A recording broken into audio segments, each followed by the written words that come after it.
can waltz in here with this fraud? Tore up your garbage! The sound of tearing paper echoed across the silent bank lobby. Every customer turned to look.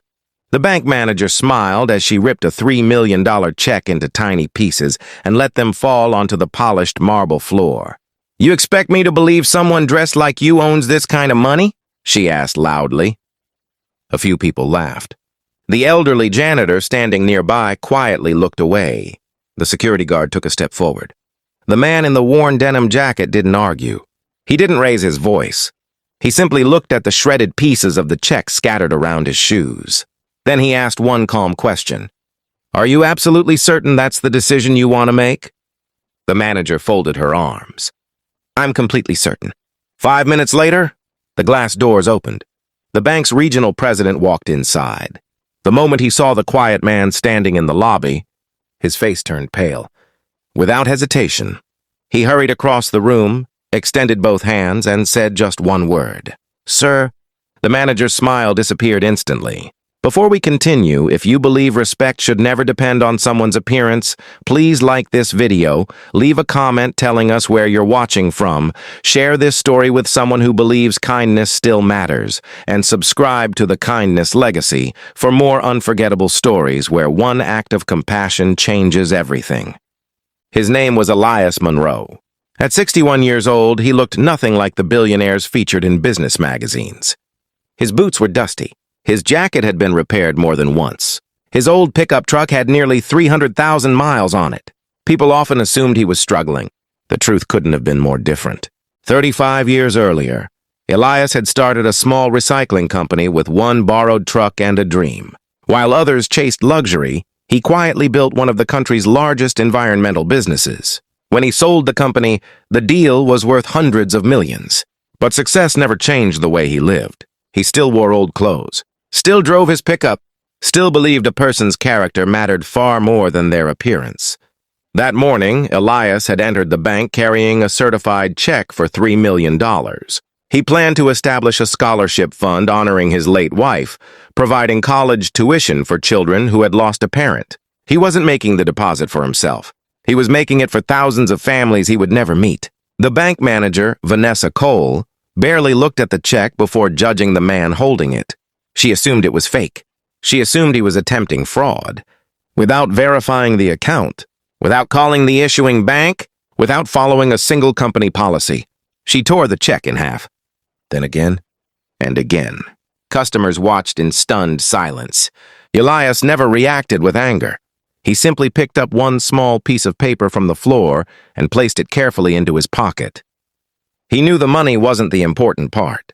Character was. Unknown to Vanessa, the bank's regional president, Arthur Bennett, had been expecting Elias that morning. The scholarship fund had already been discussed weeks earlier. When Arthur entered the lobby and saw shredded pieces of the certified check scattered across the floor, he immediately understood something had gone terribly wrong. He walked directly toward Elias. "I'm deeply sorry, sir," Vanessa interrupted. "This man presented a fake check." Arthur slowly turned toward her. "That check came from our own private banking division." "It was verified yesterday." The color drained from Vanessa's face. Arthur continued. "Do you know who Mr. Monroe is?" She quietly shook her head. Arthur looked around the crowded lobby. "This gentleman has donated more money to education and children's hospitals than most corporations. And today, he came here to help even more families." The entire bank became silent. Vanessa stared at the shredded paper on the floor. For the first time that morning, she realized she hadn't judged a bank customer. She had judged a human being. Arthur immediately escorted Elias into the executive conference room. The bank reproduced the certified check within minutes. Every executive personally apologized. But Elias wasn't interested in revenge. Instead, he asked Arthur a simple question. "How many people has she treated this way?" The room fell silent. An internal investigation began that same afternoon. Security footage from previous months revealed a disturbing pattern. Vanessa consistently treated customers differently based on their appearance. Several elderly clients had closed their accounts. One small business owner had been publicly embarrassed. Another customer had filed a discrimination complaint that was quietly ignored. Within 48 hours, Vanessa's employment was terminated. But Elias made one unexpected request. He asked the bank not to remember the incident because a wealthy man had been insulted. He wanted it remembered because an ordinary person could have suffered the same humiliation without anyone defending them. 6 months later, the scholarship fund officially launched. Hundreds of students received financial support during its first year. At the opening ceremony, a reporter asked Elias why he still dressed so simply despite his extraordinary wealth. He smiled gently. Because clothes tell you how someone is dressed. They never tell you who someone is. The audience rose in applause. Arthur stood beside him with quiet respect. That single torn check had transformed the bank. Every employee now received mandatory training on dignity, fairness, and treating every customer with equal respect. Above the employee entrance, a new plaque was installed. It read, "Character deserves respect before wealth is ever discovered." Sometimes, the greatest test isn't how we treat powerful people.